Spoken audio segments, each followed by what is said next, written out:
అనగనగా ఒక ఊరిలో రంగయ్య అనే వ్యాపారి ఉండేవాడు. అతనికి ఒక గాడిద ఉండేది. ఆ గాడిదకు చాలా బద్ధకం. ఎప్పుడు పని తక్కువ చేయాలని చూసేది.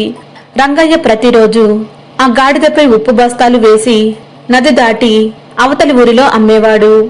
ఒకరోజు నది దాటుతుండగా గాడిద ప్రమాదవశాత్తు నీళ్లలో పడింది.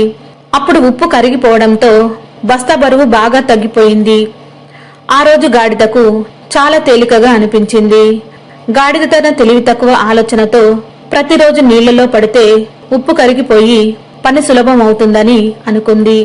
మరుసటి రోజు కూడా గాడిద కావాలనే నదిలో పడింది. ఉప్పు కరిగిపోయింది. కాని వ్యాపారి గాడిద మోసాన్ని గమనించాడు. తర్వాతి రోజు వ్యాపారి ఉప్పుకు బదులుగా పత్తి బస్తాలను గాడిదపై వేశాడు. గాడిద యథాప్రకారం నదిలో పడింది. కాని పత్తి నీటిని పీల్చుకుంది. ఉప్పు కంటే 10 ఎక్కువ బరువుగా మారింది.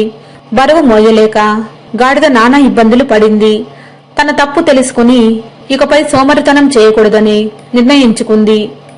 నీతి, సోమరితనం, మోసం ఎప్పుడూ నష్టాన్ని కలిగిస్తాయి. పని నుండి తప్పించుకోవడానికి ప్రయత్నించకూడదు.